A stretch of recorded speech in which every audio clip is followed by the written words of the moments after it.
That was me looking for a strong leading man in this movie. Like, yeah.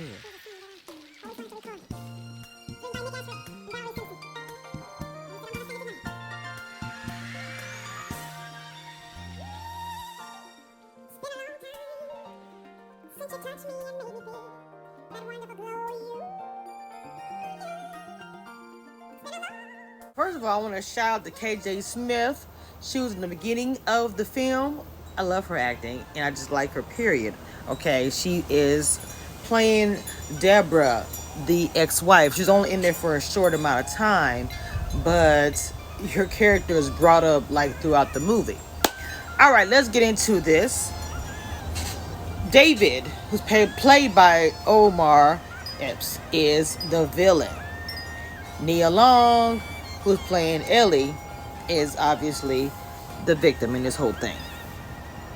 In the beginning of the movie, you see Deborah, the ex-wife of Marcus. She seems like she's happy. She's being playful. David, where are you? She's, doing the whole cat and mouse thing with your man or whatever. And then you see her getting killed or whatever. Now, I don't think they really showed her, but it's very obvious that something bad happened to her. Then we fast forward and we see Nia Long and her. She's a big time lawyer. And you see David come in, which is played by Omar. And they obviously know each other. They have a past. They went to school together. And when he walked in, I kind of saw Nia like, man, I wonder how it would be. That's somebody from my past. Is a chocolate, handsome, etc., etc. Look, if you're married and you've been married for over 20-something years, looking at another man or thinking about being with him sexually, it's not a crime. Okay, especially if it's just something in your head. You've been married to somebody for 20-something years. Sometimes the spark does kind of leave, and you do want to add a little bit of spice to it, but not necessarily do anything. Maybe have a fantasy or whatever. Well, to me, my take, just being honest, watching the film, I've seen a lot of these films before. We have somebody that's crazy, that has a fatal attraction. It took me a little bit to get into the movie. I'm not gonna lie. Just giving my honest. It didn't have that pow pow. Not that I didn't have that in the beginning, but just I didn't feel it. So, because in the beginning we have him coming in, all of a sudden he's working there, helping the team, and he's really aggressive with her. It's very obvious. He's very aggressive with her.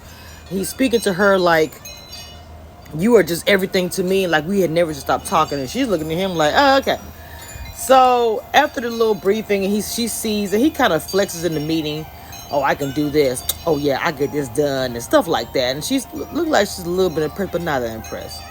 You go to her home life, and you see she has a gorgeous husband named Marcus, but let me say this, and a daughter, beautiful daughter. Marcus did not give me strong male vibe. I felt like Nia gave me a strong vibe. Now, you look, every movie I've watched in the 70s, 80s, to whatever, in the 90s, the woman comes off as, I know, she's in distress, she needs help. The past 10 years or so, a lot of movies are showing now that the woman is the lead and the strong one, not needing a man to save her and all this kind of stuff. In this movie, both the men were weak. That's just my opinion. Now, her and Courtney are supposed to go and out to eat after work, or not out to eat, just go sit and chill, drink, after work kind of thing. Marcus is coming along with them. Now, I always wondered how Courtney ended up working that night. I thought Marcus had something to do with it, but it never got brought back up. She all of a sudden called. Like, literally, when he walked in, like, who wrote this? Literally, when he walked in, she's on the phone. She's like, well, before he walked in, she said, well, yeah, I'm not going to be able to make it. I got work to do. All of a sudden, he walks in. Like, oh, is Courtney? I got a booth for us. You have a booth for two women and yourself? I'm confused. I mean, I guess a booth could be used for a group, but it just didn't seem like, I don't know. The thing he says, I thought was a big red flag. Why have you all to myself? She had to correct me a few times on her name, like, bruh, I'm married. Okay. The whole club scene, his aggression turned to a 10 times that. Because he was on her bad. Okay. Bringing up memories. Remember this? When we used to do this at the senior dance and all this, the 90s music. Well, no, actually, it was at 90s. It was actually kind of 80s, right? So anyway, at the club scene, after they were dancing and got a little bit, of course, in the bathroom, he grabs her aggressively. Yes, she could have pushed him off, and they went to kissing. He went to touching her. He put his mouth on her chest, and they was about to get it in. He about to pull it out. I said, "This bro finna pull it out," and you ain't said this girl in 20 years.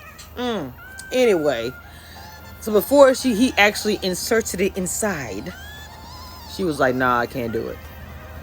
She was like, "No, I gotta go." And she made a mistake when they was sitting there. When they was, well, actually they were at a coffee shop, I guess, before they went to the club. And when they was speaking and stuff, she was just like speaking in general. And all women have said this, something to this effect. After 20-something years, it feels like I'm sleeping next to a stranger. How many women have said that before? How many? A lot. That was enough for him. That was enough ammunition. That's why when you are talking and speaking about your relationship, don't tell people what's going on. Okay? So when he running after her, going outside because, they almost did it. He was like, "Man, you said if you were with me, it won't feel like that you're sleeping next to a stranger." She said, "I shouldn't even told you that. I shouldn't even said nothing." I don't know how I almost had sex turns into craziness. So she goes home, and look, while she was there, her husband did call. You know what her response was? "I'm at work. Courtney says hi." I don't think she was thinking about having an affair with him. I think she wanted to just have a little fun. Her marriage probably is a little stale, and she just wanted to add some spark, but not a spark where it was like, "I'm about to have an affair," or a tryst, or whatever. So after that's over with, she gets back home. Her daughter's, going to college, come back from college. Everything does kind of seem normal. Then all of a sudden, Courtney comes over for them to eat and all this kind of stuff like that, and she has a +1. Guess who the +1 is? Just give a guess. You guessed it, David. Child, he walked in like it was just nothing in the world. Courtney just so happy to have a man. She just ooh. But see, I would have handled it a different way. When it pissed me off when they were at the table and she was like, "Hey, Courtney, can you come in the kitchen real quick and help me out?" And she's finna get up, and he's like, No, I got it. I'm like, No, that's my girl. I need to talk to her about something. And you gonna still keep on saying, No, I got it? Because see, he made a fool out of her. He goes into the kitchen. And he still is delusional about everything. Like, you love me, blah, blah. But anyway, so she's like, "Look, I want you to make an excuse and leave. Okay? And stay away from my family." And then he walks in there, makes an excuse, "I gotta go." And then she tried again. "Courtney, I'll take you home." She's like, "No, I'm not gonna drive it a long way back." I don't know why she thought that. So once again, they leave. And they're leaving as a couple. Right?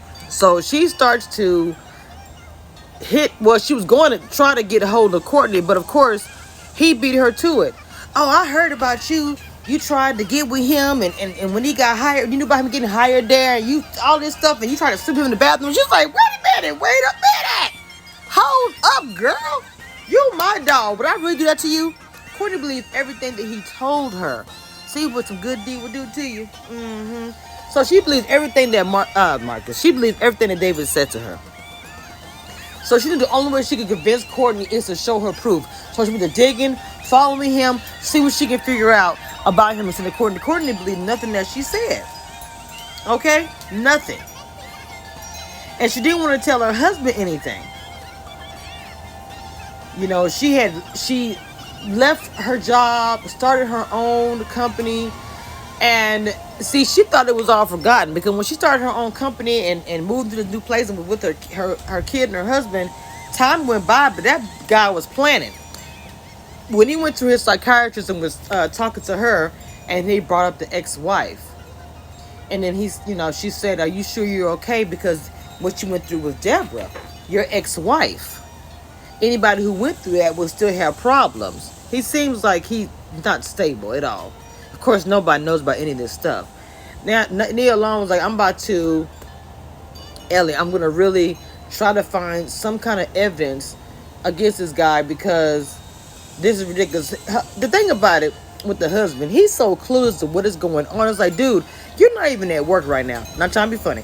You're not even at work right now. You seriously do not know what's happening. So she follows David.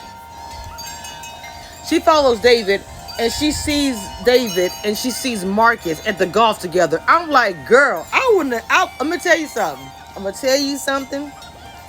She different because I would have got on my cell phone so quick, baby. I need you to come home right now. We've got to talk. Blah blah. I'll say something. So he would leave that golf, whatever game that he's about to do, because you just even it was obvious. He's like, you have a good woman.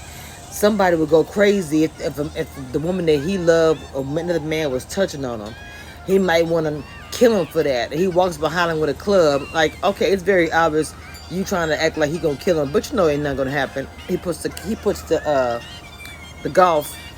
I don't know how to say the word. Oh my God, puts it inside the bag and they keep on moving. To me, the movie was just a little slow. Okay, obvious from other movies that have done stuff like this, but the actors in the movie are really good. It's a kind of whodunit. It's been done over and over and over. I still enjoyed the movie. I just say there's some slow parts in it.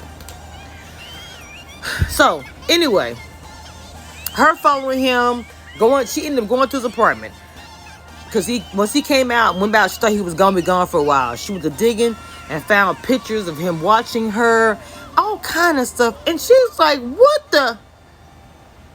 And I think recording him and Courtney too, or just recording everybody.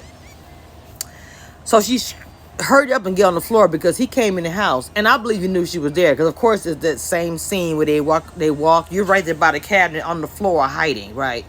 And then he all of a sudden just knows you're there. Maybe it's the cologne, I don't know. So he kind of walks around like he's finna go to where she is, and the phone rings. It's Courtney asking him to pick up some food. She's gonna get off of work or whatever. So he leaves. So she hits Courtney up. I know you mad at me. You don't want to talk to me, but this dude has pictures of me and all kind of stuff. You need to be careful. And of course, she's like, whatever. Now, this fool crazy because he comes inside and says, who were you on the phone with? I'm like, dang, are you serious? Are you at the door listening to the girl's conversation? So Courtney, with her dumb behind, waits until he walks away to put the food up or whatever he was doing. She gets the phone to see that he has pictures of Ellie, his recent pictures. And of course, she questions him. You have pictures of Ellie on your phone? I thought that, blah, blah, blah. And he's like, oh, it's going to be okay. She's like, I need to get some air. And next thing you know, she's on the floor bleeding. I wasn't surprised at all. I'm sorry, some of the stuff is predictable. But like I said, I want everybody to watch it. I'm giving my opinion watching it. So Nia comes over there. She sees her on the floor. She's freaking out. She calls the police. Now, Marcus has to know everything. Marcus is there like, why is the police with my wife?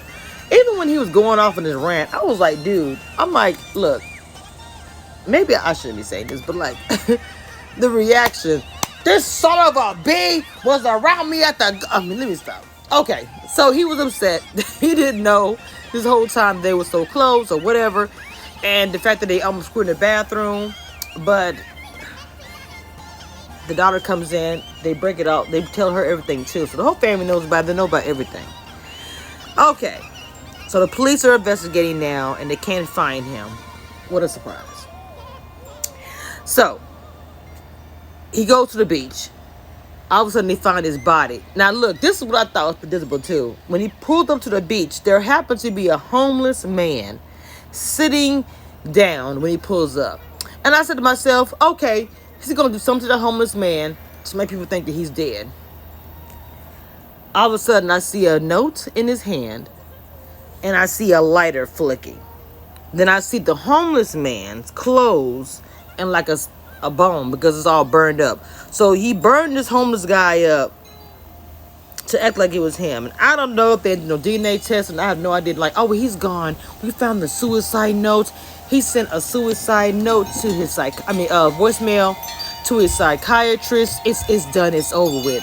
Like in any movie that we've ever seen since the beginning of time, it is never over when they say it's over and done with. We all know that.